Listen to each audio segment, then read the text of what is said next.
ওই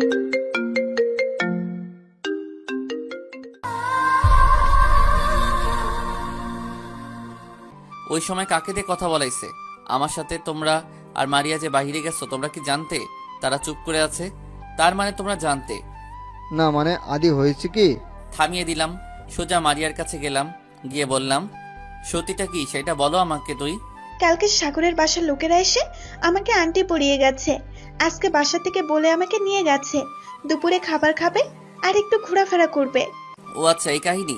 এই জন্য আমাকে তোমরা অফিসে পাঠিয়েছো? না, এই বিয়ে বন্ধ, মানে বন্ধ। ওই আংটিটা এখন খুলে দে বলে আঙ্গুল ধরে টানাটানি শুরু করে দিলাম, বাট খুলছে না। তখন আম্মু বলে, আরে আরে কি করছিস? ওর আঙ্গুলের সমস্যা হবে তো। আর ওদের পরিবারটা তো অনেক ভালো। তোর সমস্যা কই মারিয়া? তুই রুমে। মারিয়া এখন বিয়ের বয়স হয় নাই, আর ওকে বিয়ে দেওয়া এত তাড়া কিসের? মারিয়ার বিয়ে এখন বন্ধ। ছেলে ভালো, তার পরিবার ভালো, তুই এমন করতেছিস কেন? আর মারিয়ার জন্য তুই শুধু মারামারি করছিস। তাই আমি মারিয়ার বিয়ে ঠিক করেছি, আর এই বিয়েটা হবে আমার বন্ধুর ছেলে, সে অনেক ভালো। ওদের পরিবারটা আমি খুব ভালো করে চিনি বলে আমি আমার বোনকে ওই পরিবারে যেতে দেব না। আদি, এখন তুই উপরে যা, তোর সাথে পরে কথা বলবো। যা তুই এখন রুমে গিয়ে ফ্রেশ হয়ে তারপরে তোর সাথে কথা বলবো। ওকে, বাট মারিয়া সাজিয়ে আমার সাথে কাকে কথা বলালে? তাকে তো দেখাবে নাকি? তাকে একটু দেখি। যেতে বললাম না? এখন দেখতে হবে না তোর। আমি চুপচাপ করে উপরে চলে গেলাম, গিয়ে শার্ট প্যান্ট খুলে ফ্রেশ হয়ে শুয়ে পড়লাম। একটু চোখটা লেগে গেল, তখনই জান্নাতুল কল দিল, আমি রিসিভ করলাম। কিরে আজকে ভার্সিটিতে আসলি না কেন তুই? আজকে আব্বু অফিসে গিয়েছিলাম, তাই যেতে পারি না ইউনিভার্সিটিতে। ও তো এখন কি অফিসে নাকি? না রে, বাসায় চলে এসেছি। কিরে অফিস ভালো লাগে না তোর? অফিস তো ভালো লাগছে, বাট কি? তারপর আমি সব বললাম জান্নাতুলকে যে আদিবার ভাইয়ের সাথে মারিয়ার বিয়ে ঠিক করছে। আমাকে না জানিয়ে আবার আংটিও পরিয়ে গেছে। অনেক চেষ্টা করছি, খুলতে পারছি না আংটি। এই বিয়ে হলে মারিয়া সুখে থাকতে পারবে না। আমি চাই না যে মারিয়া কষ্টে থাক, তাই বিয়েটা বন্ধ করতে হবে। এখন আমাকে কি যে করব কিছু বুঝতে পারছি না। আমার মাথাটা গরম হয়ে আছে। মারিয়াকে আজকে মারছি আমি। তুই শুধু শুধু মারিয়াকে মারছস, সে তো ইচ্ছা করে মারিস নাই। কি করব? মাথা গরম হলে যা হয় আর কি। রাগের বশে ওকে আমি মারছি। আমার রাগ উঠলে রাগ কন্ট্রোল করতে পারি না, তখন আমি কিছু একটা করে বসি। সত্যি সত্যি রাগ আমি কন্ট্রোল করতে পারি না। মুখ দিয়ে যা আসে তাই বলে ফেলাই, আর হাতের কাছে যা থাকে তা দিয়ে মারামারি করে ফেলি। তুই যা বলিস না কেন, মারিয়াকে মারা তো ঠিক হয়নি আদি। তুই মারিয়াকে সরি বলবি, এখন যা। তাই করতে হবে। যে বোনকে ফুলে আঁচল লাগতে দেয় নাই, সে বোনকে আমি আজকে মারলাম। সত্যি আমি এইটা চাই নাই। এখন আমার অনেক কষ্ট হচ্ছে। আচ্ছা রাখি, পরে কথা বলবো বলে কেটে দিলাম। মুখে ঠান্ডা পানি দিলাম, মুখটা মুছে খাটে বসলাম। তখনই মারিয়া আমার রুমে আসলো। এই নাও আন্টিটা ভাইয়া। তুই কান্না করছিস কেন? আচ্ছা সরি মারিয়া, আমাকে ক্ষমা করে দে, আর কান্না করিস না। তুই সরি বলছিস কেন? সরি তো আমি বলবো। মারিয়া, আমার ভুল হয়েছে তোকে মারাটা। আর তুই তো জানিস যে আমার মাথা গরম হলে আমি কিছু একটা করে বসি। আর যখন দেখলাম ওই ছেলের সাথে, তখন আমার মাথাটা গরম হয়ে যায়। মারিয়া বোন আমার, ওই পরিবারটা ভালো না। তুই ওই পরিবারে গেলে তুই কখনো সুখী হতে পারবি না। আর সাগরের যে বোনটা আছে, সেই মেয়েটা অনেক খারাপ, সে তোকে কখনো সুখে থাকতে দিবে না। তাই বিয়েটা আমি বন্ধ করে দিচ্ছি। তুই লেখাপড়া কর, এর থেকে ভালো ছেলে পাওয়া যাবে ইনশাআল্লাহ। ভাইয়া, বিয়ে করার আমার কোনো ইচ্ছে নাই। আর আব্বু বলছে বলেই আমি ওদের সাথে গেছি। আমি আব্বুকে কষ্ট দিতে পারবো না ভাইয়া। আর এখানে আন্টিটা দেওয়া আছে, তুমি আব্বু আম্মুকে দিয়ে দেবে। মারিয়া, তুই কি এখন আমার উপর অভিমান করে আছিস বোন? না ভাইয়া, তুমি তো আমার ভালোর জন্যই মারছো ভাইয়া। মারিয়া, তুই কিন্তু আমাকে অপরাধী বানিয়ে দিচ্ছিস। আচ্ছা যা, কানে ধরছি আমি। এই দেখ, কানে ধরে উঠবস করছি। দেখলাম মারিয়া একটু হাসলো। হয়েছে, আর নাটক করতে হবে না, আমি গেলাম। ওকে যা, এখন একটু শান্তি লাগছে। একটু রেস্ট নিলাম, মাথাটা ঠান্ডা হয়েছে। কিছুক্ষণ পরে আব্বুর রুমে গেলাম। কিছু বলবি? বলবো। এই নাও আংটি। আংটি মানে? তুই কি মারিয়ার হাত থেকে আংটিটা খুলে রাখছিস? না, মারিয়া নিজে আংটিটা আমাকে দিয়ে গেছে। মারিয়া, ও মারিয়া। জি আব্বু, আসছি। জি বলো আব্বু। তুই কি আদির হাতের আংটি খুলে দিয়েছিস নাকি? আদি জোর করে খুলছে। না আব্বু, আমি আন্টি খুলে ভাইয়ের হাতে দিচ্ছি। কেন, ছেলে কি তোমার পছন্দ হয় নাই? সোজা প্রশ্নের উত্তর দিবা আমার সাথে। না মানে ভাইয়া যা বলবে তাই হবে। ভাইয়াকে কষ্ট দিতে আমি পারবো না। তো সমস্যাটা কই একটু বলবি? ওদের পরিবারটা অনেক ভালো। মারিয়া, তুই উপরে যা বলে মারিয়াকে পাঠিয়ে দিলাম। আর বললাম, আমি ওদের পরিবারটাকে চিনি, আর তোমার বন্ধু মেয়েটাকে খুব ভালো করে চিনি। সে কেমন মেয়ে, ওই মেয়ে মারিয়াকে সুখে থাকতে দিবে না। ওই, কি এভাবে হা করে তাকিয়ে আছো কেন? তুই কি করে চিনলি? তোমার বন্ধুর মেয়ে আমার সাথে পড়ে, আর অনেক অহংকারী আর ঝগড়াটে। আমি বুঝতে পারছি, বাট কি বলবো ওদেরকে? যা মন চায় তাই বলে দাও। ওকে, দেখি কি করা যায়। আমি বললাম ওকে বলে চলে আসলাম, সোজা ছাদে চলে গেলাম। গিয়ে চারদিকে তাকালাম, দেখলাম আমার কাছে অনেক সুন্দর লাগছে। দেখতে দেখতে সন্ধ্যা হয়ে চলে আসলো। হঠাৎ করে মেঘকন্যার ফোন। আমি ফোনটা রিসিভ করলাম। কি করেন? আকাশ দেখছি, তুমি কি করো? সেম আমিও, বাট হাতে এক কাপ কফি আছে সাথে। ভালো। আচ্ছা, তোমার সাথে দেখা করতে সত্যি আমার মন চাইছে। প্লিজ আসো, আমরা দেখা করি। এত তাড়াহুড়া কেন? ওয়েট করো, দেখা তো অবশ্যই হবে, বাট তখন চিনে নিতে হবে আমাকে। যদি না চিনি তাহলে কি হবে? তখন আর কিচ্ছু করার থাকবে না আমার। না না, এটা বলবেন না প্লিজ। আরে আপনি এমন করছেন কেন? আমি আপনার কি হই যে আমাকে দেখতে হবে, আমার সাথে কথা বলতে হবে? জানি না, বাট তোমার সাথে কথা বলতে আমার ভালো লাগে। ওমা, তাই নাকি? তাই। আচ্ছা বাই, আব্বু আসছে। আমি বললাম ওকে বাই। তারপরে ফোনটা কেটে দিলাম। চারটা দেখতে থাকলাম। ছাদ থেকে সূর্য ডুবে যাচ্ছে, আকাশটা অন্ধকার হয়ে আসছে। আমি ছাদ থেকে নিচে নেমে আসলাম। নিচে এসে দেখি বাসার সবাই চুপচাপ। আমি আম্মুর পাশে বসলাম, বাট আম্মু আব্বু আমার দিকে তাকায় না। তাই আম্মুর সামনে থেকে রিমোটটা নিয়ে আমি টম এন্ড জেরি লাগিয়ে দিলাম। আমি নিজে নিজে হাসতে থাকলাম। কিছুক্ষণ পরে দেখলাম আব্বু আম্মু মুখেও হাসি। আসলে কার্টুন মানুষের মন মুহূর্তের মধ্যে ভালো করে দিতে পারে, যদি সে বিরক্তিকর মনে না হয়। আদি, আর একটাবার ভেবে দেখ বাবা, ছেলেটা সত্যি খুব ভালো। হয়তো আমার বন্ধুর মেয়েটা একটু তোরে, বাট আমার বন্ধুও তো তার স্ত্রী খুব ভালো। আদি, তোমার বন্ধু ভালো, বাট যতদিন আছে ততদিন আমার বোনের জীবনটা নরক করে দিবে। আমি চাই না কেউ আমার বোনকে কষ্ট দিক। বিয়ে বন্ধ মানে বন্ধ, আর এই বিষয় নিয়ে আমি কথা বলতে চাই না আব্বু। এখন কি করে তোর আব্বু ওদেরকে আংটি ফিরিয়ে দেবে বল? একটা মান সম্মানের ব্যাপার আছে না? বল, বোঝার চেষ্টা কর বাবা। আমি রুমে যাচ্ছি, কাল ভার্সিটিতে যেতে হবে। আদি ভেবে দেখ, তোর বাবার সম্মানটা নষ্ট হয়ে যাবে। আমি কোনো কথার জবাব না দিয়ে চলে আসলাম। রুমে এসে পড়তে বসলাম। 10 মিনিট পড়ার পরে আর মন বসে না আমার, তাই আবার ফোনটা হাতে নিয়ে গেম খেলতে শুরু করে দিলাম। কখন যে 10টা বেজে গেছে বলতে পারছি না। আম্মু এসে ডেকে গেল খাবার খেতে। আমি নিচে গেলাম, সবাই আমার জন্য অপেক্ষা করছে। আমি গিয়ে বসলাম। সবাই যার যার মতো করে খেতে লাগলো, কেউ আমার সাথে কথা বলছে না। তাই আমি প্লেটে খাবারগুলো খেয়ে রুমে চলে গেলাম আর ঘুমিয়ে গেলাম। 8:45-এ ঘুম ভেঙে গেলে আমি ফ্রেশ হয়ে ভার্সিটিতে যাওয়ার জন্য রেডি হয়ে বাসা থেকে বের হলাম। আমি বাসের জন্য দাঁড়িয়ে আছি। হঠাৎ করে কেউ একজন আমার নাম ধরে আদি বলে ডাক দেয়। পিছন তাকিয়ে তো অবাক, কারণ আমার পিছনে ছিল সাগর ভাই। আমি দাঁড়িয়ে গেলাম আর বললাম, আপনি এখানে কেন, আর আমাকে ডাকছেন কেন? আদি ভাই, আপনার সাথে একটু কথা ছিল, যদি আপনার হাতে সময় থাকে তাহলে কোনো একটা কফি শপে বসে বসে কফি খেতে খেতে কথা বলি। আমার হাতে তেমন কোনো সময় নাই, এখন আমাকে যেতে হবে। যা বলার এখানে বলেন। আচ্ছা আদি ভাই, আমি কি দেখতে এতটা খারাপ? এই কথা বলার জন্য আমাকে এখানে দাঁড় করাইছেন? আপনার বাসায় আয়না কি নাই নাকি? আয়নার সামনে দাঁড়িয়ে দেখেন আপনি কেমন সুন্দর না কালো। আদি ভাই, আপনি শুধু শুধু রেগে যাচ্ছেন। আপনি শুধু শুধু বিয়েটা ভেঙে দিছেন। আঙ্কেল রাতে আব্বুকে কল দিয়ে বলে দিয়েছে যে বিয়েটা হবে না, আমার ছেলে রাজি না। কি কারণে বিয়েটা ভাঙছেন একটু বলবেন? কারণটা আপনার না জানলেও চলবে, এখন আপনি আসতে পারেন। কারণটা বললে ভালো হয় ভাই, আর আমি আপনার বোনকে সুখে রাখবো। সত্যি বলছি ভাইয়া, বিশ্বাস করেন প্লিজ, বিয়েটা ভেঙে দেন না ভাইয়া। আমার ভার্সিটির সময় হয়ে গেছে, আমাকে যেতে হবে বলে আমি চলে আসলাম আর একটা বাসকে হাতের ইশারায় দাঁড় করালাম। আমি বাসে উঠে গেলাম, পিছনে আর তাকালাম না। কিছুক্ষণ পরে বাস চলে আসলে ভার্সিটির সামনে আমি ভাড়া দিয়ে নেমে গেলাম। ভার্সিটি গেট দিয়ে যে ঢুকমু ঠিক তখনই একটা অঘটন ঘটলো। যেই ঢুকলাম ঠিক তখনই একটা মেয়ের সাথে আমার ধাক্কা লাগে, আর মেয়েটা আইসক্রিম খাচ্ছিল।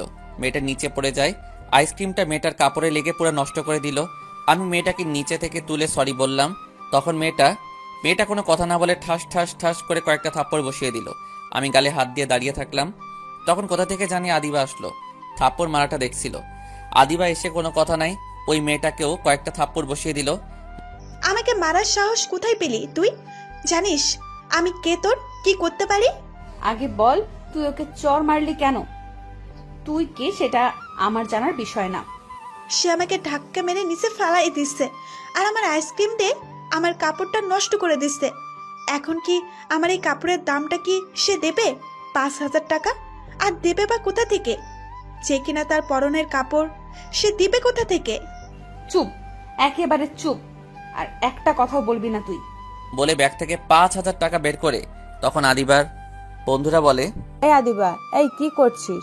আদি তো তোর শত্রু, আর আদির উপর তো তোর অনেক প্রতিশোধ নেওয়ার কথা। তুই কি ভুলে গেছস যে সেই দিনের কথা, যেদিন তোর গাড়িটা ভেঙে দিয়েছে? আজ তুই ওর উপকার করছিস? চুপ কর। তোর আর এই নেন আপনার টাকা, আর সরি বলেন তাকে। সরি বলতে পারবো না। আর সরি বা কেন বলবো? দোষটা ছিল ওর, আমার না। দোষটা তোরও ছিল, কারণ ধাক্কা কিন্তু সে একা খায়নি, তুইও ধাক্কা তার সাথে খাইছ। তাই সরি বল এখন। থাক, সরি বলতে হবে না, আপনি চলে যান এখান থেকে। ধাক্কা খাওয়া মেয়েকে বললাম। ওই মেথা, কোথাও যাবি না। ধাক্কার জন্য তুই ওকে থাপ্পড় দিয়েছিস।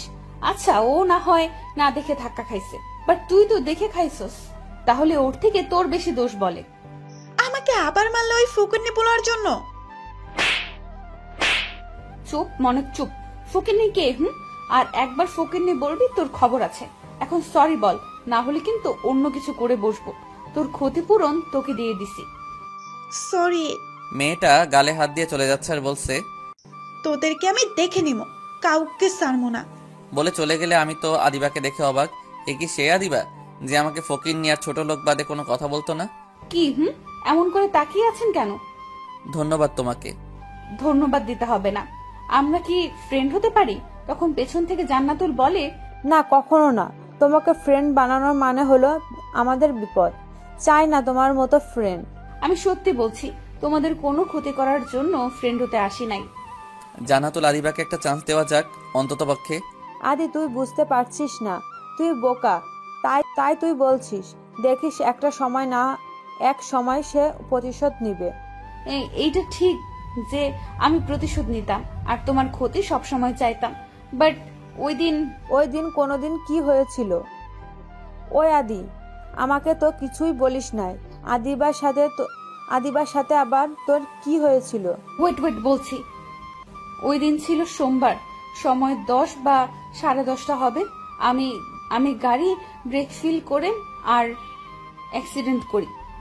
আর পরে আর আমার মনে কিছু নেই। যখন জ্ঞান ফিরে তখন দেখলাম আমার পাশে আব্বু। আমি এখানে কেমনে আসলাম আব্বুর কাছে জানতে চাইলে আব্বু সব বলে যে তুমি আমাকে হাসপাতালে আনছো আর রক্ত ওনাকে তুমি দিছো। তারপরের থেকে তোমাকে খুঁজছি সরি বলার জন্য। বাহ, ভালো তো আদি, এত কিছু হয়ে গেল আর আমি কিছু জানি না। আসলে তাকে জানালে তুই রেগে যাবি বলে জানাই নাই। বলে আমার পকেট থেকে মানি ব্যাগটা বের করে আর 5,000 টাকা আদিবাকে দেই। তখন আদিবা, আরে না টাকা লাগবে না আমার, তুমি রেখে দাও। সরি, আমি কারো কাছে ঋণী থাকতে চাই না। আরে ঋণের কথা আসলো কোথা থেকে? যদি ঋণের কথা আসে তাহলে তোমার রক্তের দাম আমি কি করে দেব আদি? যদি টাকাটা নেন তাহলে আমি খুশি হব। টাকাটা তোমার কাজে লাগলে তুমি রেখে দাও আদি। আদিবা, আদি তোমাকে টাকা দিতে চাইছে, তুমি নাও। আর ওর টাকা লাগবে না, আর যদি লাগে আমরা তো আছি, তাই না? ওকে, টাকাটা আমি নিলাম ফ্রেন্ড। ওকে, আমি বললাম, ও চলে সবাই ক্লাসে যাই, সময় হয়ে গেছে। বলে ক্লাসে গেলাম। আমাকে আর আদিবাকে দেখে ক্লাসে সবাই একটু অবাক হলো, বাট তার বান্ধবীরা খুশি না।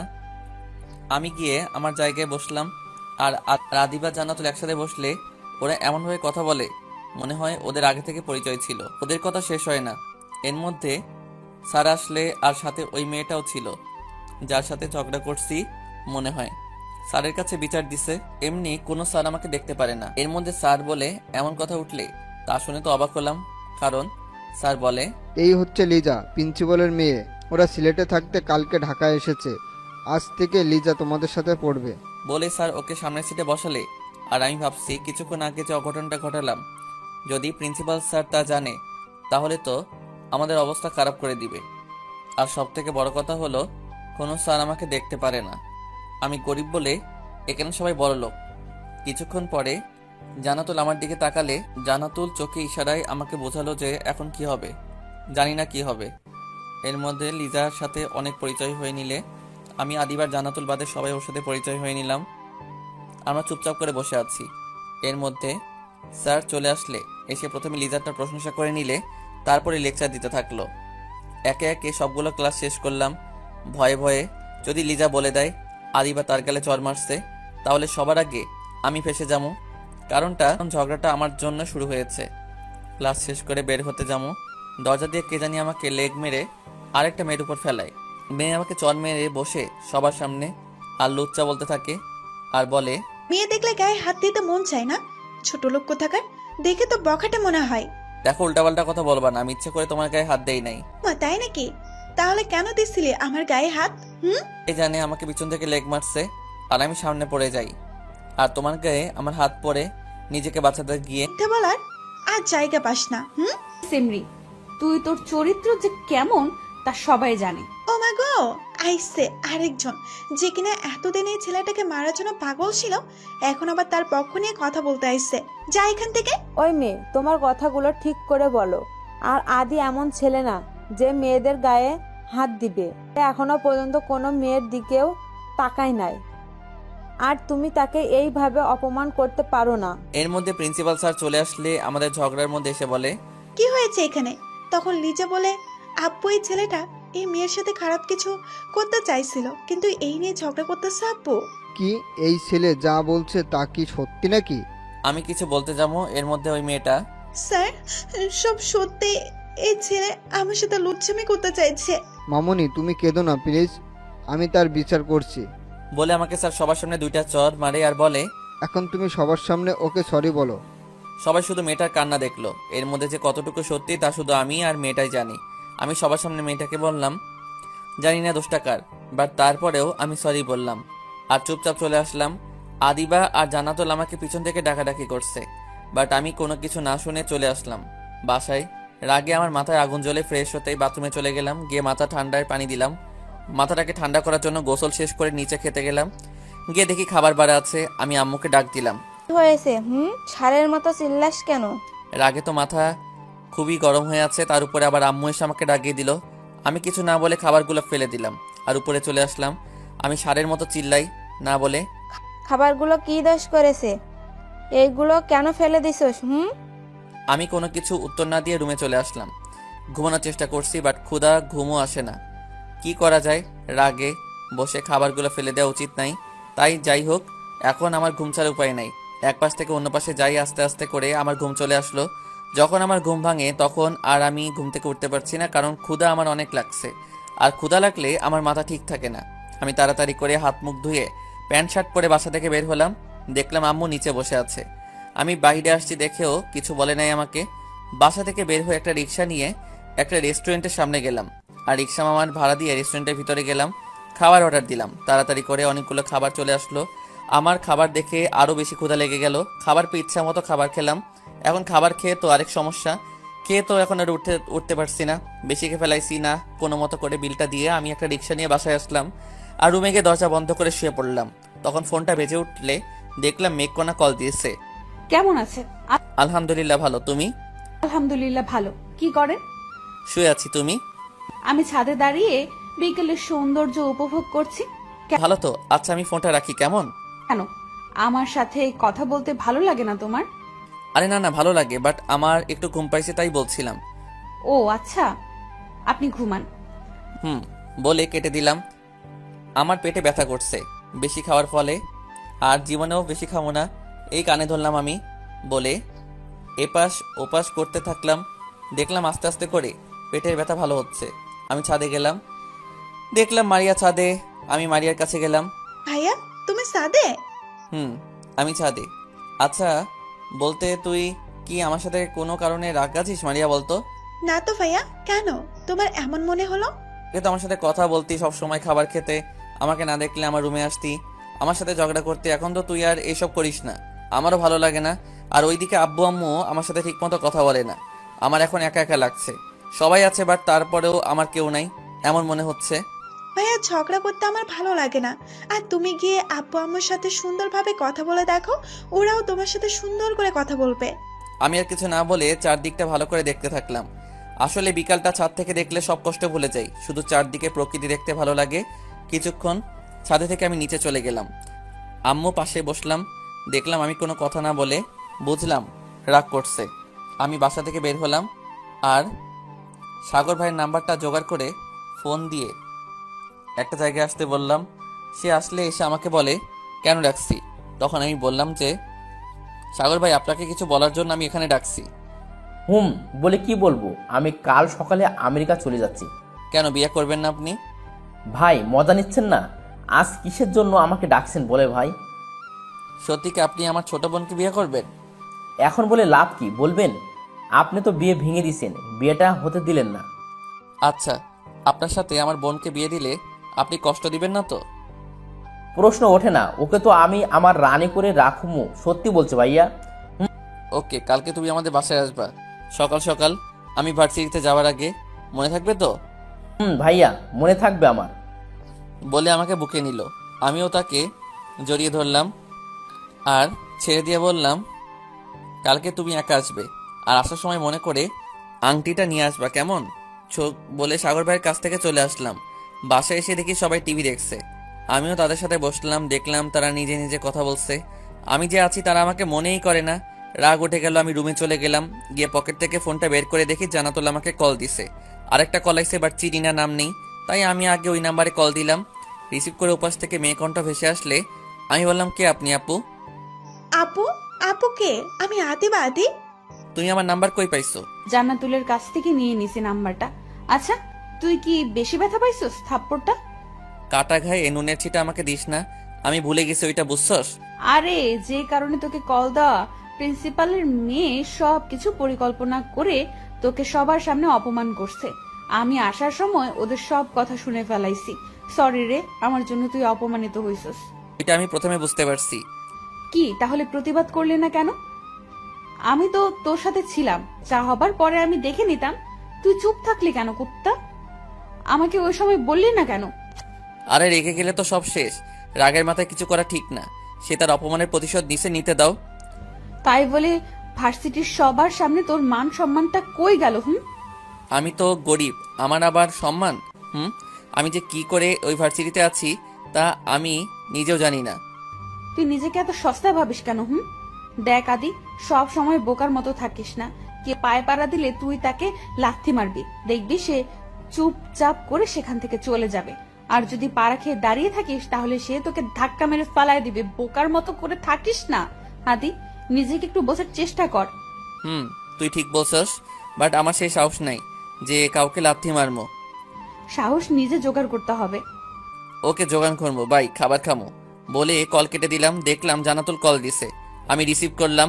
কি আর কার সাথে এতক্ষণ সময় নিয়ে কথা বলছিলি তুই? আরে আদিবা কল দিছে, ওর সাথে কথা বলছি। বাহ বাহ, ভালো তো। ভালো না, শুরু হয়ে গেছে। আমি তো পুরানো বন্ধু, এখন এখন আমার কথা কি কারোর মনে থাকবে? কেন, আমার বোন আকাশ কই? সে খবর নেয় না? আকাশের বাচ্চার সাথে রাগ করে কথা বলি নাই। কেন, কি হয়েছে? কি নিয়ে রাগ করছিস তুই? তাকে দেখতে মন চাইছে, তাকে বললাম আসার জন্য, সে নাকি আসতে পারবে না, তাই রাগ করে কল কেটে দিচ্ছি। ফোন দিলে ধরছি না। আদিবা কি বলে? তেমন কিছু না তো। আঙ্কেল আন্টি কেমন আছে রে? আলহামদুলিল্লাহ ভালো। তোর আব্বু আম্মু আর মারিয়া কেমন আছে রে? আলহামদুলিল্লাহ ভালো রে। কালকে ভার্সিটিতে যাবি তুই? যাবো রে, তুই আসবি? আসবো, বাট তুই আদিবাকে কখন নাম্বার দিছস দেখলাম না তো। ও মা, তুই কি বলিস? তুই কি ফান করছিস? আদিবা কিন্তু বলে দিছে। ওই বোকা, কি বলছে তোকে আদিবা? কেন, তুই যে আমার নাম্বারটা দিছস সে বলে দিছে। আমি কেন আদিবাকে তোর নাম্বার দিমু? তার সাথে আমার কোনো কথাই হয় নাই।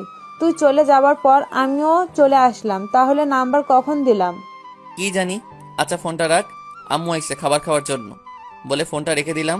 তখনই আম্মু এসে বলে, আদি খাবার খেয়ে যা। আসছি। বলে ফোনটা চার্জে বসিয়ে নিচে খাবার খেতে গেলাম। খাবার প্লেটে দেওয়া আছে, আমি চুপচাপ করে খাবার খেয়ে রুমে এসে শুয়ে পড়লাম। হঠাৎ করে ফোনটা বেজে উঠে আমি গিয়ে দেখলাম মেঘকন্যা কল দিছে। তাড়াতাড়ি করে রিসিভ করলাম। বিজি নাকি আপনি? না বিজি কেন থাকবো আমি? তাহলে এত দেরি কেন রিসিভ করতে? আসলে শুয়ে পড়ছি তো তাই। আরে ও আচ্ছা, ঘুমান আপনি। না, আরে পরে ঘুমাবো আমি। আপনার ভার্সিটি কেমন চলছে? ভালো, বাট আমি তোমার কোনো পরিচয় জানি না। আর তোমার সাথে কথা বলে তোমাকে দেখার আগ্রহ বেড়ে যায়। প্লিজ দেখা তো দাও তুমি। বললাম না দেখা হবে তোমার সাথে, বাট চিনে নিতে হবে তুমি নিজে। আর আমি সব সময় আমার চোখের সামনে রাখি, তুমি কখন আমাকে খুঁজো নাই। যদি খুঁজে দেখতে তাহলে আমাকে তুমি অবশ্যই খুঁজে পেতে। জানি না যেদিন আমাকে তুমি দেখবে সেদিন কি হয়। খুঁজে দেখি নাই, বাট খুঁজতে হলে কিছু না কিছু দরকার হয়। তোমার সম্পর্কে আমি কিছু জানি না, কিভাবে খুঁজবো আমি? ওকে, তোমাকে খুঁজতে হবে না, এখন ঘুমাও তুমি, বাই। এই শুনে বলতে বলতে কল কেটে দিলে আমি কল কেটে দিলাম, বাট বন্ধ কি আর করার, ফোনটা চার্জে বসিয়ে শুয়ে পড়লাম। আর ভাবতে থাকলাম কে হতে পারে। এই মেয়ে আবার সিমটাও বন্ধ থাকে, শুধু আমার সাথে কথা বলার জন্য সিমটা খুলে, কিভাবে তাকে খুঁজে পামো এইসব ভাবতে ভাবতে ঘুমিয়ে গেলাম। সকালবেলা আব্বু আম্মু আমার রুমে, তাদেরকে দেখে অবাক হলাম আর বললাম কি হয়েছে তোমরা দুইজনের চোখে ঘুম ঘুম ভাব নিয়ে বললাম। তখন আব্বু বলে, আদি সাগর আমার বাসায় কেন? এত সকালে তুই নাকি আসতে বলছিস? সাগর ভাই আইছে। আচ্ছা তোমরা নিচে যাও, আমি আসছি। ওকে আয় তাড়াতাড়ি করে, আমরা যাচ্ছি। বিছানা থেকে উঠে বাথরুমে চলে আসলাম। ফ্রেশ হয়ে নিচে গেলাম, দেখলাম আম্মু চা বিস্কুট সাগর ভাইকে দিছে। আমি সাগর ভাইয়ের সামনে গেলাম। সাগর ভাই আমাকে দেখে দাঁড়িয়ে গেল আর আমার দিকে তাকিয়ে রইল। আমি আব্বু আম্মুকে আমার কাছে ডাকলাম আর সাগর ভাইয়ের সঙ্গে দাঁড়ালাম। আমি আম্মুকে বললাম মারিয়াকে নিয়ে আসো। আম্মু মারিয়াকে আনার জন্য উপরে গেলে আমি আব্বুকে বললাম যে মারিয়ার সাথে সাগর ভাইয়ের বিয়ে হবে আর সাগর ভাইয়া এখন মারিয়াকে আংটি পরাবে। আবার কেন বিয়েটা ঠিক করছিস? বিয়েটা প্রথম আমি মানা করছি, বাট পরে সবার ভালোর জন্য বিয়ে এখন আবার হবে। তখনই আম্মু মারিয়াকে নিয়ে আসলে সাগর ভাইয়ের সাথে মারিয়াকে বসানো হলে আর সাগর ভাই মারিয়াকে আংটি পরিয়ে দিলে আমি আব্বু আম্মুর দিকে তাকালাম, দেখলাম ওরে আজকে অনেক খুশি হলো তারা। খুশি থাকলে আমিও খুশি। সাগর ভাই আংটি পরিয়ে বলে, আব্বু আঙ্কেলের সাথে দেখা করে বিয়ের 3 তারিখ ঠিক করবে, আমি এখন আসি। আর ধন্যবাদ আদি ভাইয়া। বলে সাগর ভাই চলে গেলে আর আমি উপরে চলে আসলাম। ভার্সিটিতে যাবার জন্য রেডি হলাম আর কিছুক্ষণ পরে আমি নিচে নামলাম, দেখলাম আব্বু আম্মু কথা বলছে। আমি বাসা থেকে বের হমু তখনই আম্মু, আদি বাবা, খেয়ে তারপরে ভার্সিটিতে যা। না আম্মু খামো না। না খেয়ে তুই যেতে পারবি না। বাহির খাবার খেলে তুই অসুস্থ হয়ে যাবি বাবা। এখন এত আদর ছেলের জন্য। এই কয়েকদিন তোমরা আমার সাথে কেমন ব্যবহার করছো তা কিন্তু আমি ভুলি নাই আম্মু। কি করছি তোর সাথে? এখনই খেয়ে নে, তারপরে কথা। আমি আর কিছু না বলে চুপচাপ হালকা পাতলা নাস্তা খেয়ে নিলাম আর ভার্সিটির উদ্দেশ্যে রওনা দিলাম। রাস্তায় বের হয়ে একটা বাস থামালাম। বাসে উঠে দেখি আদিবা কল দিছে যে আমি আসমু কিনা ভার্সিটিতে। আমি বললাম আসমু আর জানাতুলকে কল দিয়ে বললাম ভার্সিটিতে আসতে। কিছুক্ষণের ভিতরে আমি চলে আসলাম। বাস থেকে নেমে গেট দিয়ে প্রথমে পাটা দিলাম, দেখলাম লিজা নামের মেয়েটা দাঁড়িয়ে আছে। আমি সেই দিকে না তাকিয়ে লিজার সামনে দিয়ে চলে আসলাম ভিতরে। তখন একটা মেয়ে পিছন থেকে বলছে, কালকে সবার সামনে থাপ্পড় খেয়ে আজকে আবার সে ছোট লোকটা ভার্সিটিতে আইছে। আমার মাথাটা গরম হয়ে গেছিল। ছোট লোক না, পিছনে তাকিয়ে দেখি লিজা। এই কথাটা বলে আমি সাথে সাথে লিজার সামনে গেলাম। কি রে, রাগ কাকে দেখাচ্ছিস? আমাকে মারবি না, দেখ আমার গায়ে হাত দিয়ে দেখ। ছোট লোকের বাচ্চা, তোকে এই ভার্সিটি থেকে একেবারে বের করে দিব। যা এখান থেকে। ভার্সিটিটা তো তোর বাপের, যে তুই যাকে চাস তাকে বের করে দিবি।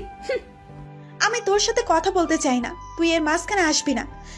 ও মা, তুই আমার বন্ধুকে বলবি আর আমি তার মাঝখানে আসবো না, তা কি হয়? এই ছোট লোকটার জন্যই আমার সাথে ঝগড়া না? কে তুমি? আমার সাথে চলে আয়, তাতে তোমার মঙ্গল হবে। মঙ্গল না, আরে তোর মঙ্গল হবে যে এই ছেলেটা থেকে দূরে থাকলে তুই। কি? এই ছোট লোকটা থেকে দূরে? আমার মাথাটা গরম হয়ে গেলে সাথে সাথে কয়েকটা থাপ্পড় বসিয়ে দিলাম। একেবারে চুপ হয়ে গেলে সবাই। আমি রাগের বসে আরো কয়েকটা দিলাম। কিছুক্ষণ পরে আমাকে প্রিন্সিপাল আমাকে তার কক্ষে ডাকে। আমি আর আদিবা প্রিন্সিপালের রুমে গিয়ে দেখি লিজা আর তার বান্ধবীরা। লিজা কান্না করছে, গালে দাগ লেগে আছে। আমার একটু ভয় ভয় করছে, কি করবো বুঝতে পারছি না। ভয় ভয় প্রিন্সিপালের সামনে গেলাম। আদি তুমি লিজাকে অপমান করছো কেন? আর তাকে থাপ্পড় কেন মারছো? আমি কালকে কোনো অপরাধ না করেও সবার সামনে অপমানিত হতে হয়েছে, তাতেও আমি কিছু বলি নাই। আজকে যখন আমাকে ছোট লোক আর অনেকভাবে অপমানিত করছে, শুধু শুধু আমি আর থাকতে পারলাম না। আর সব করছে লিজা, আর এটা তার পাওয়া দরকার ছিল। আব্বু সব মিথ্যে বলে। তোমার কাছে কোনো প্রমাণ আছে? আমি আমতা আমতা করতে থাকলাম আর আদিবার দিকে তাকালাম, দেখলাম আদিবা চুপ করে আছে আর তার মুখের হাসি চেহারাটা পাল্টে গেলে আমি বুঝে গেছি আদিবা আমার সাথে বেইমানি করছে। তখন প্রিন্সিপাল বলে, আদিবা বলো তুমি কি শুনছো কালকে? আমি তো কিচ্ছু শুনতে চাই না, আমি কি বলবো? আদিবা তুমি কি বলছো এটা প্লিজ। আদিবা এমন করে প্রতিশোধ নিস না। সত্যি আমি কিচ্ছু জানি না। সবাইকে বের করে দিলে আমাকে বাদে, আর পুলিশকে কল করলে আমি চুপচাপ করে এক কোনায় দাঁড়িয়ে থাকলাম। কিছুক্ষণ পর পুলিশ আসলে প্রিন্সিপাল আমার বিরুদ্ধে অভিযোগ করলে আমি নাকি মেয়েদের সাথে লুচ্ছামি করতে চাইছি। আরে অনেক অভিযোগ করেছে। পুলিশ আমার শার্টের কলার ধরেছে, তখনই জান্নাতুল চলে আসলে। দাঁড়ান পুলিশ অফিসার, ওকে ধরার আগে এখানে আগে কথা বলে এই নেন ফোনটা। কে সে আর কার সাথে কথা বলবো? আগে কথা বলেন, দেখবেন কে উনি। ওকে দিন। হ্যাল, কে বলছেন? ওপাশ থেকে বলছে আমি ডিআইজি।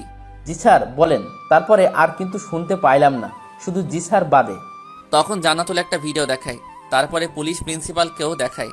আবার লিজা তার বান্ধবীদেরকে ডাকলে সবাইকে প্রিন্সিপাল একটা করে থাপ্পড় মারে, আর আমার কাছে প্রিন্সিপাল সরি বলে, আর সবাইকে সরি বলতে বলে। সবাই সরি বলে, বাট লিজা মুখ দেখে মনে হচ্ছে লিজা আমার উপরে রেগে আছে।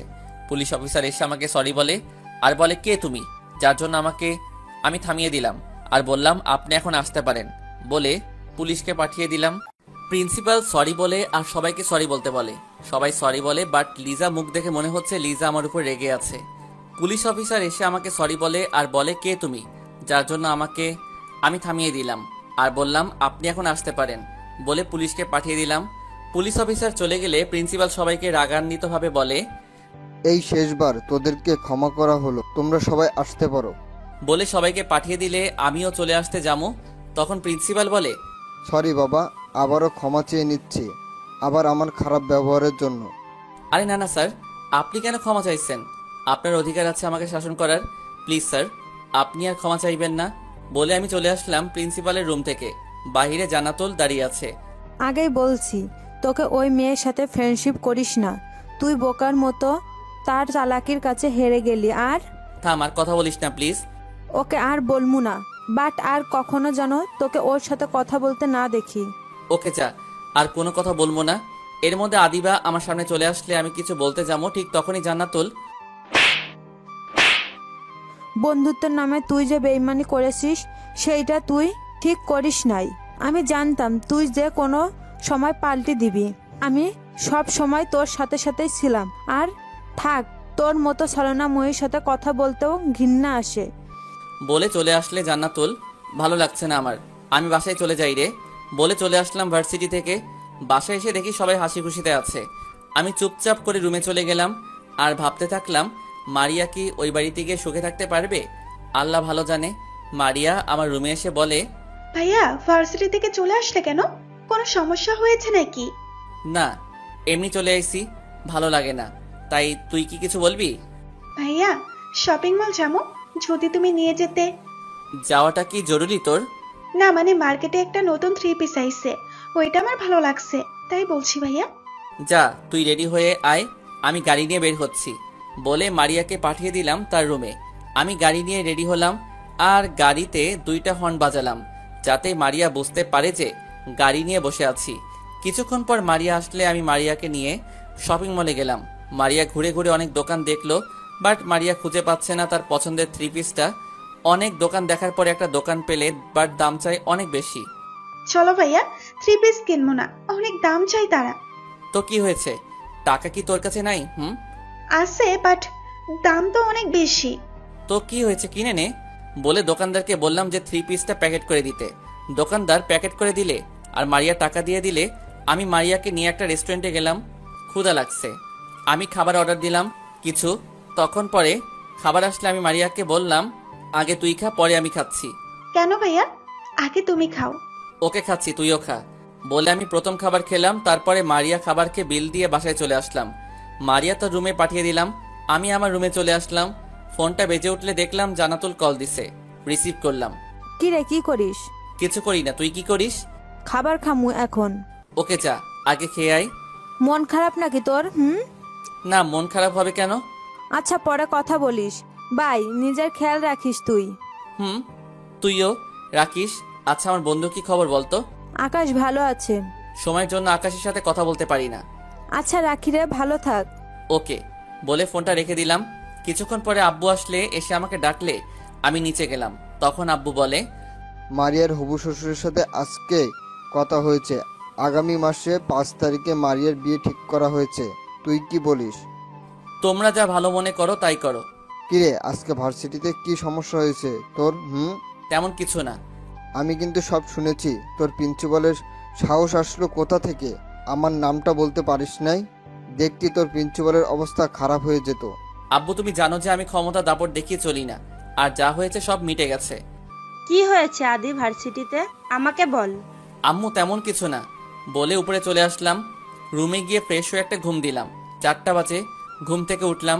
উঠে জান্নাতুলকে কল দিলাম যে রেডি হয়ে থাক, তাকে নিয়ে ঘুরতে যাব, আমি গাড়ি নিয়ে আসছি বলে কেটে দিলাম। ফ্রেশ হয়ে শার্ট প্যান্ট আব্বু রুমে গেলাম। কিছু বলবি আদি? না মানে আব্বু তোমার গাড়িটা একটু লাগবে আমার। আমাকে বলার কিছু নাই, নিয়ে যা গাড়িটা, চাবিটা ওইখানে আছে। আমি চাবিটা নিয়ে আব্বুর রুম থেকে চলে আসলাম আর গাড়িটা নিয়ে সোজা জান্নাতুলের বাসার সামনে চলে আসলাম। এসে জান্নাতুলকে কল দিলাম আর বললাম নিচে চলে আসতে।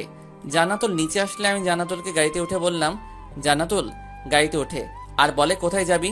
আমি বললাম একটা জায়গায় যাবো, তুই আমার সাথে এখন ওই জায়গায় যাবি বলে আমি গাড়ি নিয়ে চলে গেলাম আমার গন্তব্যে।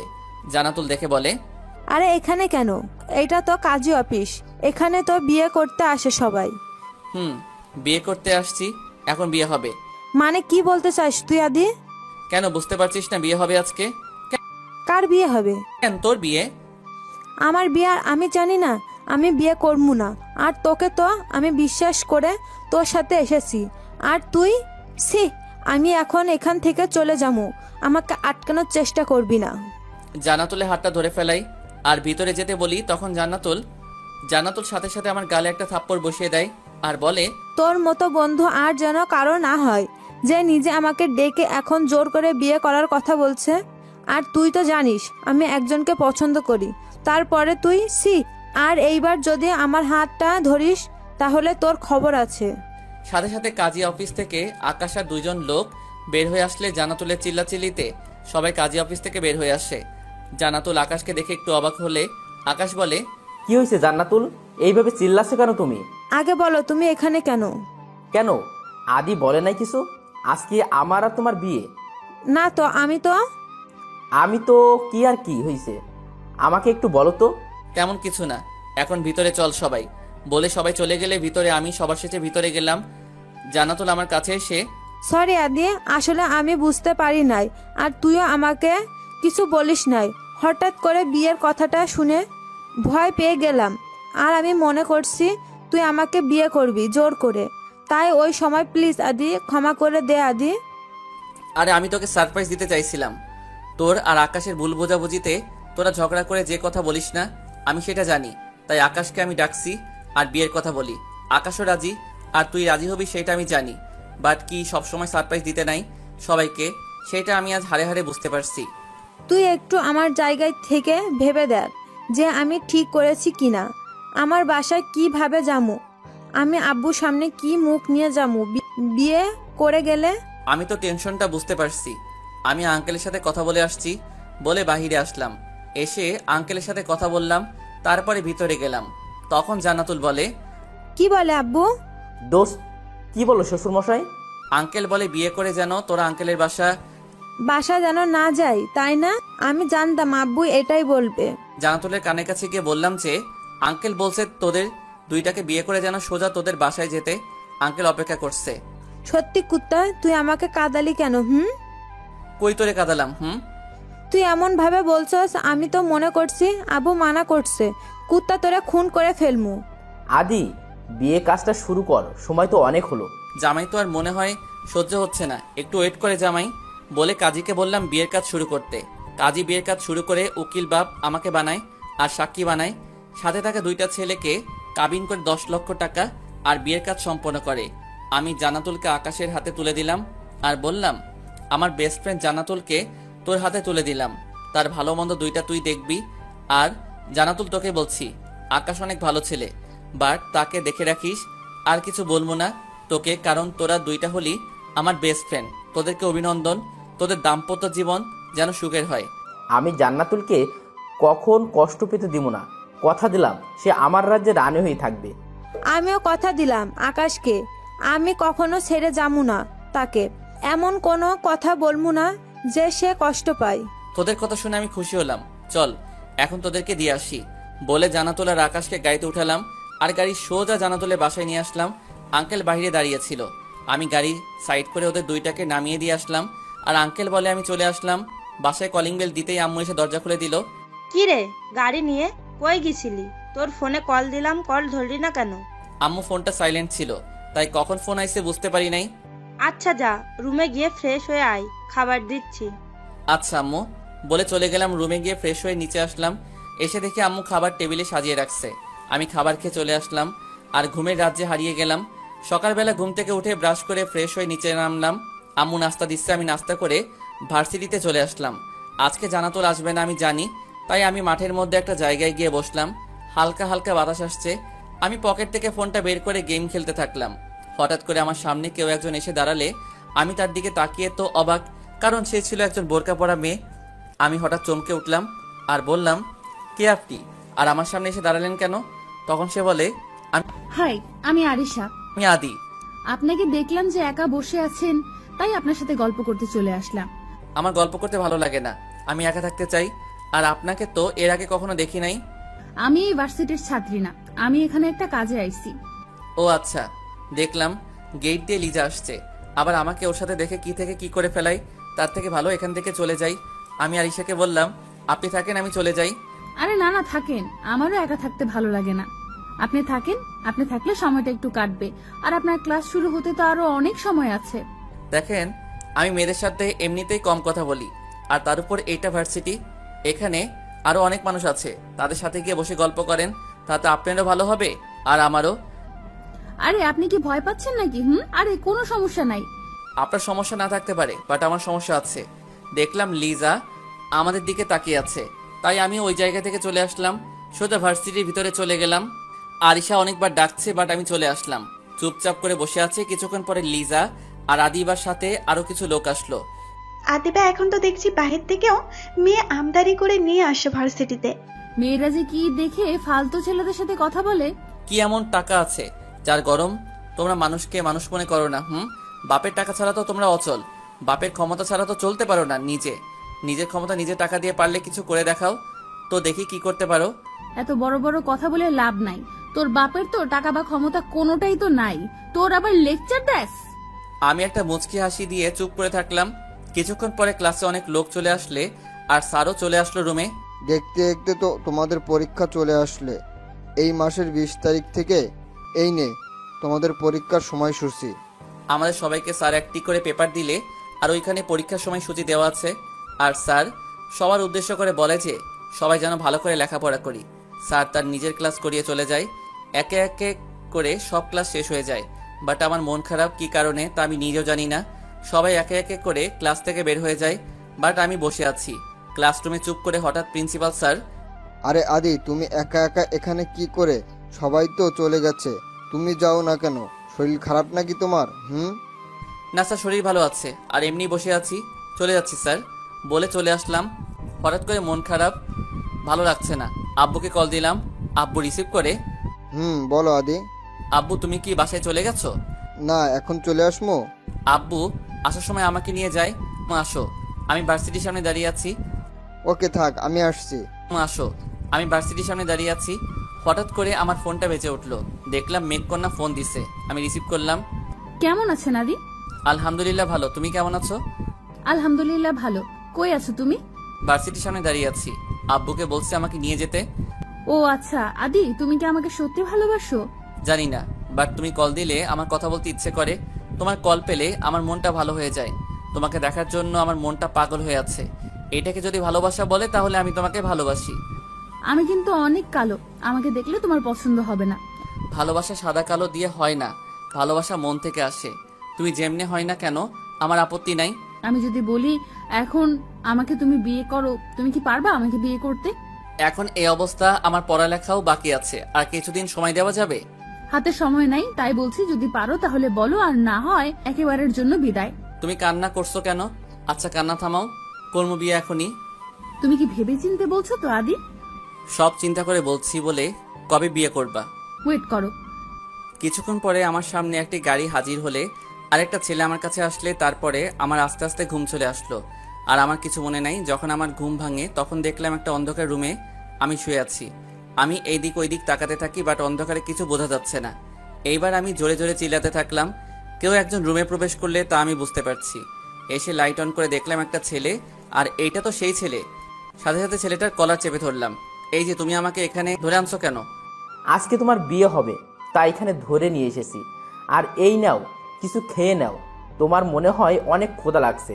আর আমি গেলাম। ছেলেটা চলে গেলে সামনে খাবার কি করবো, ক্ষুধাও লাগছে। আমি যে মেঘকন্যাকে কথা দিছি সেটা কি হবে? এইদিকে আমার ক্ষুধার পেটে ইঁদুর দৌড়াদৌড়ি করছে। যাই হোক, আগে খেয়ে নেই, তারপরে ভেবে নেবো। উপরে ঢাকনাটা সরালাম, দেখলাম বিরিয়ানি। মনে হয় ক্ষুধা আরও বেড়ে গেল। হাত না ধুয়ে খাবার খেতে শুরু করলাম। 2 মিনিটে শেষ করে আবার ডাকাডাকি শুরু করলাম। আবার সেই ছেলেটা আসলে বললাম আরেক প্লেট বিরিয়ানি আনার জন্য। সে প্লেটটা নিয়ে গেলে আরও 1 মিনিট পরে প্লেট নিয়ে আসলে আর বিরিয়ানি আমার হাতে দিয়ে বলে তাড়াতাড়ি খেয়ে নিতে। আমিও খেয়ে নিলাম আর 1 গ্লাস পানি খেয়ে হাতটা ধুয়ে নিলাম। ছেলেটাকে আবার ডাকলাম এইগুলো নেওয়ার জন্য। সে নিয়ে গেলে আর আমাকে একটা শপিং ব্যাগ হাতে দিয়ে বলে এখন এইগুলো পরার জন্য। আমি মানা করতেই ছেলেটার সাথে সাথে পিছন থেকে কি জানি বের করে। আমি বললাম আমাকে ভয় দেখিয়ে লাভ নাই। ছেলেটা বলে ভয় না, দেখো কি এইটা। আমি ছেলেটার হাতে এটা দেখে তো অবাক হলাম, কারণ ছেলেটার হাতে ছিল। ছেলেটা পিছন থেকে একটা পিস্তল বের করে আমাকে বাধ্য করে শপিং ভিতরে কাপড়গুলো পরতে। আমি বললাম ভাই, আমি আমার মায়ের একমাত্র ছেলে, আমার কিছু হলে আমার আম্মু আব্বু শেষ হয়ে যাবে। তুই তার থেকে ভালো আমার কাছ থেকে কিছু টাকা লাগলে বল, আমি দিয়ে দিচ্ছি। তাও তুই পিস্তলটা আমার কাছ থেকে সরা ভাই। পিস্তল আমি নামিয়ে নেবো, বাট কাপড়গুলো পরে নে। তুই তাহলে তোকে ছেড়ে দেবো। ভাই পরে আপনারা বিপদে পড়বেন। আমি কি সেটা তুমি জানো না? আমার আব্বু মনে হয় এতক্ষণে পুলিশকে জানিয়ে দিছে। চুপ, একদম চুপ, কোনো কথা হবে না। তোর সাথে অনেক ভালো ব্যবহার করেছি, আর পারছি না। রাগ উঠলে পিস্তল থেকে বুলেট বের হয়ে যাবে। থাক ভাই, আপনার মাথা ঠান্ডা রাখেন, আমি পরে নিচ্ছি বলে ছোট বাচ্চাদের মতো করে চুপচাপ পরে নিলাম। আমার সাথে আসে। আর একটা কথা, যখন যা বলবো তাই করবা, আর না হয় সাথে সাথে তুই শেষ। আমি কেন, আমার বাপও করবে। ভাই তুই পিস্তলটা আমার সামনে থেকে সরাও ভাই। তোর বাপ করতে হবে না, শুধু তুই করলে হবে। বলে ছেলেটার সাথে আমি যেতে থাকলাম। ছেলেটা আমাকে একটা গাড়িতে তুলে, গাড়ির ভিতরে আরো 2টা ছেলে ছিল। আমাকে 2টা ছেলে মাঝখানে বসালে আর গাড়ি চলতে থাকলে হঠাৎ করে একটা কাজী অফিসের সামনে গাড়ি থামালে আমাকে নামানো হলে আর কাজী অফিসের ভিতরে ঢুকলে দেখলাম একটা মেয়ে বসে আছে পর্দাশীল করে। আমি বললাম এই মেয়েকে আর আমাকে এখানে কেন আনছেন? আপনাদের সাথে তো আমার কোনো শত্রুতাও নাই ভাই, প্লিজ আমাকে ছেড়ে দেন। তোকে না বললাম চুপ থাকতে? এখানে বস, আর কাজী সাহেব যা বলে তাই করবি তুই, আর না হলে। ওকে ভাই, তাই করবো। কাজী সাহেব বিসমিল্লাহ রহমান রাহিম বলে শুরু করলে। আমার নাম, বাবার নাম জানতে চাইলে আমি আমার নাম আর আব্বুর নাম বললাম। তারপরে মেয়ের নাম, মেয়ের বাবার নাম জানতে চাইলে মেয়ের নাম আরিশা, বাবার নাম বলে। মেয়ের নাম শুনে একটু অবাক হলাম আর একটু ভালো করে তাকিয়ে দেখি, আরে এই মেয়ে তো সকালে ভার্সিটির মেয়েটা। একটু রাগ হলে কাজী সাহেব আমাদের বিয়েটা শেষ করে আর আমাদের দাম্পত্য জীবনের জন্য দোয়া করলো যাতে আমরা সুখে থাকতে পারি। পিছন থেকে আমাকে একজন ধাক্কা মেরে ইশারা করলো যে আমি মোনাজাত নিতে, কি আর করা, বাধ্য ছেলের মতো মোনাজাত নিতে হলো। কাজী সাহেব মোনাজাত শেষ করে পিছন থেকে একটা ছেলে মিষ্টি নিয়ে এসে সবাইকে দিল। আর কাজী সাহেবকে 5,000 টাকা দিয়ে আমরা বাহিরে চলে আসলাম। আমাকে গাড়িতে তোলা হলে আমার পাশে আরিশা বসলে, তারপরে একে একে করে 3 জন উঠলে, গাড়ি একটা বাড়ির সামনে থামালে, আমাকে একটা রুমে ঢুকালে। বাট আমার আর ভালো লাগছে না। এই মেয়ে আরিশা আমার জীবনটাকে উলটপালট করে দিচ্ছে। আর ওইদিকে মনে হয় আমার আব্বু আম্মু আমাকে খুঁজে না পেয়ে কি অবস্থা আছে আল্লাহই জানে। এর মধ্যে আরিশা আসলো। কি ভাবছেন আপনি? আমার রাগে শরীরটা টকবক করছে। আমি বললাম আপনি জানেন আমার কত বড় ক্ষতি করছেন, আমার জীবনটা শেষ করে দিচ্ছেন। কি করছি আমি? আপনার কথাটা শুনলে আমার রাগ উঠে যায়। এইভাবে কেউ কাউকে জোর করে বিয়ে করে? আমার ফোনটা তাড়াতাড়ি এনে দেন। আম্মু আব্বু আমাকে না পেয়ে হয়তো পুলিশকে জানিয়েছে। প্লিজ এনে দেন ফোনটা। এই নেন আপনার ফোন। রাগে বসে গিয়ে আরিশাকে একটা থাপ্পড় মেরে বসি আর বলি আমার কাছে থেকে দূরে থাকেন। জান দেখলাম আব্বু অনেক কল দিচ্ছে। আরিশা গালে হাত দিয়ে চুপ করে বিছানায় একপাশে বসে পড়ে। আব্বুকে ফোন দেই। আদি তুই কই চলে গেলি? তোকে কতগুলো কল দিয়েছি, কই আছোস বাবা? আমাকে বল, আমি আসছি, পুলিশকে জানিয়েছি। আব্বু ফোনটা সাইলেন্ট ছিল। আমি আমার এক ফ্রেন্ডের বাসায় আছি, কালকে আসবো। আব্বু টেনশন করে না। আব্বু আর আম্মুকে বলে আমি কল দিছি, রাখি, ঘুমাবো বলে রেখে দিলাম। আমি খাটের কাছে গেলাম, তখন আরিশা। সরি, আসলে আমি। থামিয়ে দিলাম আর বললাম আপনি আর কোনো কথা বলবেন না, যান ওই পাশে গিয়ে ঘুমান আপনি। আমি একটা বালিশ আর একটা কোলবালিশ নিয়ে নিচে শুয়ে পড়লাম। টেনশনে আমার ঘুম আসে না। আর ওইদিকে যাকে বিয়ে করলাম তাকে এখন দেখি নাই। মেঘকন্যাকে আমি কি বলবো যদি সে আমাকে কল দিয়ে জিজ্ঞেস করে যে তাকে বিয়ে করতে? আল্লাহ ভালো জানে। ভোরবেলা আমি এখান থেকে পালামো এইসব চিন্তা করতে করতে আস্তে আস্তে ঘুমিয়ে গেলাম। সকালবেলা ঘুম ভেঙে দেখলাম মেয়েটা আমার বুকে ঘুমিয়ে আছে, আর তার চুলগুলো তার মুখটা ঢেকে রাখছে। আমি আস্তে করে তার মুখ থেকে চুলগুলো সরিয়ে দিলাম, আর তাকে দেখে তো আমি অবাক হলাম, কারণ এত সুন্দর এত মায়াবী চেহারা একটা মেয়েকে আমি বিয়ে করেছি, তার দিকে তাকিয়ে থাকতে আমার ভালো লাগছে। আমি ফোনটা বের করে কয়েকটা পিক তুলে রাখলাম। আস্তে করে তাকে একপাশে রেখে ফোনটা নিয়ে আমি বাথরুমে গেলাম। গিয়ে মেঘকন্যাকে কল দিলাম, বাট কল ঢুকলো কিন্তু রিসিভ হচ্ছে না। আবার দিলাম, তাও হচ্ছে না। বাথরুম থেকে বের হয়ে আবার দিলাম, বাট দেখলাম বিছানা বালিশের নিচে কাঁপছে, মনে হয় আরিশা ফোন হবে। আমি গিয়ে বালিশের নিচে থেকে ফোনটা বের করে দেখি এ কি, এ তো আমার নাম্বার। আবার দিলাম কল শিওর হবার জন্য, হয়তো ঘুমের ঘরে উল্টাপাল্টা দেখছি, তাই কল দিলাম। ঠিকই তো, তার মানে আমার সাথে মেঘকন্যা গেম খেলছে। আরিশা মেঘকন্যা, ওকে। আমি ফোনটা রেখে আরিশাকে নিচে থেকে উপরে তুলে দিলাম, আর আমি বারান্দায় চলে আসলাম। কিছুক্ষণ পরে আরিশার ঘুম ভাঙে, আর আমাকে না দেখতে পেয়ে সে বাথরুমে চলে গেলে ওইখানে না দেখে এইবার সে জোরে জোরে কাঁদতে থাকলে আমার নাম নিয়ে আমি বারান্দা থেকে দৌড়ে তার সামনে আসলাম। সে আমাকে দেখে আমাকে জড়িয়ে ধরলো আর বলে, কই চলে গেছিলা তুমি? আমি তো বারান্দায় ছিলাম, বারান্দাটা অনেক সুন্দর। আমি মনে করছি তুমি আমাকে ছেড়ে চলে গেছো। চলে যেতাম, বাট কি? আমাকে এইভাবে ধরে এনে কেন বিয়ে করলে? এই ছাড়া আমার কাছে কোনো উপায় ছিল না। তোমাকে যদি বিয়ে না করতাম তাহলে গতকাল রাতে আমার বিয়ে অন্য কারোর সাথে হয়ে যেত। আমি পালিয়ে চলে এসেছি। এটা আমার একটা ফ্রেন্ডের বাসা, আর তোমাকে আমার পছন্দ হয়েছে, তাই তোমাকে আমি কিডন্যাপ করে নিয়ে এসেছি। ফ্রেন্ডের হেল্প করেছে বলে আমি তোমাকে বিয়ে করতে পারছি। সরি। বুঝছি, বাট তোমাকে আমি কি নামে ডাকবো?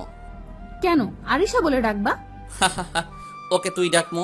এখন কি করবা তুমি? আমি তো বাসায় এখন জানাই নাই যে আমি বিয়ে করে ফেলাইছি। তোমাকে বাসায়ও নিয়ে যেতে পারবো না আমি। সমস্যা নাই, আমি না হয় এখানে থাকবো, আর তুমি তোমার বাসার লোকদের রাজি করাও, তারপরে না হয় আমাকে নিয়ে যেও এখান থেকে। না, তোমাকে এখান থেকে আমি নিয়ে যাবো। আমার এক বেস্ট ফ্রেন্ড বাসা, তুমি ওইখানে সেফ থাকবা আরিশা, আর আমি খুব তাড়াতাড়ি করে তোমাকে আমাদের বাসায় নিয়ে যাবো। ওকে, তুমি যা ভালো মনে করো। আর তোমাদের পরিবারে কে কে আছে? বাসায় আব্বু আম্মু আছে, আর কেউ নাই। আব্বু ব্যবসার কাজে বেশিরভাগ বিদেশে থাকে, আম্মু থাকে আর আমাদের ম্যানেজারের ছেলের সাথে বিয়ে দিতে চাইছিল, তাই বাসা থেকে পালাইছি। তুমি আচ্ছা, তুমি আমাকে এটা বলো যে আমাকে কি করে তুমি চিনো? আমি কিন্তু তোমাকে কখনো দেখি নাই, শুধু তোমাকে একটা ছবি দেখছি, আর তোমাদের পরিবার সম্পর্কে কিছু জেনেছি। ওকে আচ্ছা, পরে সব শুনবো। এখন চলো তোমার কাপড় গুছিয়ে নাও, আর নাস্তা আমরা বাহিরে করবো বলে আরিশাকে রেডি হতে বললাম। আমি বাহিরে গিয়ে একটা গাড়ি থামালাম, রুমে এসে দেখে আরিশা রেডি। আমি আরিশাকে বললাম, চলো তোমাদের বন্ধুদের কাছ থেকে বিদায় নিয়ে যাই। তখন আরিশা বলে, ওরা তো রাতে সবাই চলে গেছে, আর ওদেরকে ফোন করে বলে দিছি। ওকে এখন চলো বলে আরিশাকে নিয়ে আমি বাড়ি চলে আসলাম। গাড়িতে উঠে বসে পড়লাম আর বললাম একটা ভালো রেস্টুরেন্টে গাড়িটা থামাতে। গাড়ি একটা রেস্টুরেন্ট থামালে আমরা নাস্তা করে আবার গাড়িতে আসলাম, আর জানাতুলের বাসার সামনে এসে জানাতুলকে কল দিলাম। সে এসে আমাদেরকে বাসায় নিয়ে গেলে আর জানাতুলকে সব বললাম। জানাতুল আমাকে বলে কোনো চিন্তা করতে হবে না তোর, তুই বাসায় যা আগে। আমি বাসায় চলে আসলাম। বাসায় এসে দেখি আম্মু সোফায় বসে আছে, আব্বুও। আমি তাদের সামনে দাঁড়ালাম, তখন আম্মু আমাকে দেখে হাউমাউ করে কেঁদে দিলে আমি আম্মুকে সোফায় বসালাম আর আম্মুর পায়ে পড়ে গেলাম আর আম্মুর কাছে ক্ষমা চাইলাম। তখন আম্মু বলে, কি হয়েছে বাবা তোর? তুই ক্ষমা চাস কেন? আমাকে বল তুই। আম্মু গতকাল রাতে আমি বিয়ে করে ফেলাইছি। আমি একটা মেয়েকে পছন্দ করতাম, তাকে বিয়ে করছি। কি? আমাদেরকে একটিবার বলার প্রয়োজন মনে করিস না তুই? না আম্মু, আমাকে ভুল বুঝো না। আসলে কাহিনীটা শুনে কাল সন্ধ্যার সময় সে একটা জায়গায় ডাকছে। আমি যখন যাই তখন সে বলে সে নাকি বাসা থেকে পালাইছে, তাকে নাকি জোর করে তার আব্বু আম্মু বিয়ে দিয়ে দিছে। সে আমাকে ভালোবাসে বলে সে পালিয়ে চলে এসেছে আমার কাছে, তাই তাকে আমি বিয়ে করে ফেলাইছি। এখন মেয়েটা কোথায়? আরে কি বলে, মেয়ে না বৌমা? বল এখন কই আমার বৌমা? তাকে আমি আমার এক ফ্রেন্ডের বাসায় রেখে এসেছি। তোমরা যদি তাকে মেনে না নাও আর যদি অপমান করো সেই ভয় রেখে এসেছি। বিয়ে করার সময় ভয় করে নাই তোর, এখন ভয় করছে? যা গিয়ে নতুন বৌমাকে নিয়ে আয়। আমার বৌমাকে দেখুম, যার জন্য আমার ছেলে আমাদেরকে না জানিয়ে বিয়ে করে ফেলেছে। ওকে আম্মু বলে গাড়ি চাবিটা নিয়ে বেরিয়ে পড়লাম। কিছুক্ষণের মধ্যে চলে আসলাম জানাতুলের বাড়িতে। বাসার সামনে গাড়ির হর্ন বাজাতে থাকলাম। কিছুক্ষণের মধ্যে জানাতুল আসলো। কি সমস্যা? তুই এইভাবে গাড়ি হর্ন বাজাচ্ছিস কেন? তোমার ফোনটা কোথায়? এই রে, জানি না তো। আচ্ছা, কি জন্য হর্ন বাজাচ্ছিস সেইটা তো বল তুই আগে। বেস্ট, এখন তো আমি আমার বউটাকে নিয়ে যাবো, সেই জন্য আমি আইছি। গুড। আন্টি আঙ্কেল কি জানে এই কথা যে তুই বিয়ে করছস? জি ম্যাডাম জানে। এখন আমার বউকে নিয়ে যাবার অনুমতিটা দেন। ওকে নিয়ে যান, বাট আমাকে আবার ভুলে যাবেন না তো বউয়ের ভালোবাসা পেয়ে?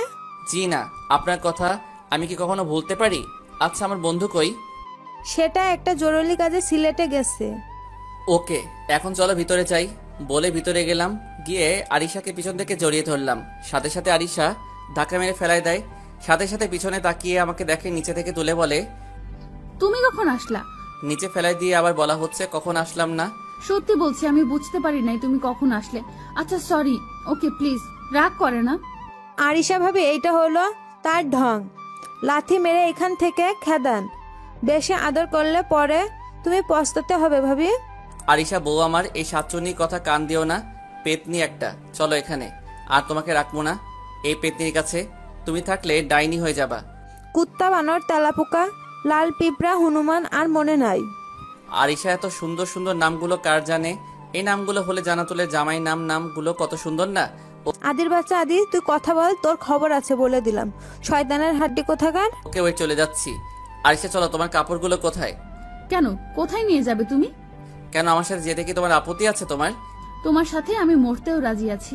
আমি তোমাকে অনেক বিশ্বাস করি, আর বিশ্বাস করি বলে তোমাকে বিয়ে করছি। তুমি আমাকে যেখানে নিয়ে যাবে আমি সেখানে যাব। এই দেখো পেতনি, আমার সুইট বউয়ের কাছে থেকে কিন্তু শিখো। ফাইসাস একটা সরল সোজা বোকা বউ, আমার মতো একটা পড়লে হয়তো তোর জীবনটা তামা তামা বানিয়ে ছেড়ে দিত জুতা। জানি তো তুই আমার বন্ধু, জীবনটা শেষ করে দিছস। চল বউ। বলে আরিশাকে নিয়ে জানাতুলের কাছে থেকে বিদায় নিয়ে বাহিরে চলে আসলাম। আরিশাকে গাড়িতে তুলে আমি গাড়ি চালাতে থাকলাম। কিছুক্ষণ পরে বাসায় চলে আসলাম। আরিশাকে গাড়ি থেকে নামালাম। এখানে কেন আনছো? আর এটা কার বাসা আদি? কেন, আমাদের বাসার ভিতরে আব্বু আম্মু আর আমার ছোট বোন মারিয়া আছে। চলো ভিতরে যাই। চলো। আমি আর আরিশা ভিতরে গেলাম। দেখলাম আম্মু আব্বু মারিয়া সোফায় বসে আছে। আমাদেরকে দেখে মারিয়া বলে ভাইয়া এসেছে ভাবিকে নিয়ে। তখন আম্মু আব্বু আমাদের কাছে আসে। আম্মু আরিশাকে দেখে বলে, মাশাল্লাহ, আমার বৌমা তো দেখতে অনেক লক্ষ্মী, বাট তোমাকে মনে হয় আমি চিনি। জি আন্টি, আমি আপনার বান্ধবীর মেয়ে। আমি তো অবাক। ওই দিন তোমাকে প্রথম দেখেছি, আর তোমাকে দেখেই প্রথম দিনে ভালো লেগে গেছে। বান্ধবীকে বলুম মনে করেছিলাম যে আমার আদির জন্য তোমাকে চাইতাম, বাট দেখলাম আল্লাহ তোমাকে মিলিয়ে দিয়েছে আমার আদির জন্য। আমার সাথে এত বড় ধোঁকা? তোর সাথে আবার কে কি করলো? কিছু না। আদি, তোর পরীক্ষা কবে? 20 তারিখ থেকে শুরু। আরিশা মা তোমার? আমারও 20 তারিখ থেকে। ওকে, তোমাদের পরীক্ষার পরে তোমাদের বিয়ের অনুষ্ঠান করুম, আর এখন থেকে আরিশা মারিয়ার রুমে থাকবে। ওকে? না মানে আম্মু, আমি বলছিলাম কি, সাথে সাথে আম্মু। আমি যা বলছি তাই, আর কোনো কথা হবে না। মারিয়া, তুই আরিশাকে তোর রুমে নিয়ে যা। ওকে আম্মু। মারিয়া আরিশাকে রুমে নিয়ে গেলে আমিও পিছে পিছে গেলাম।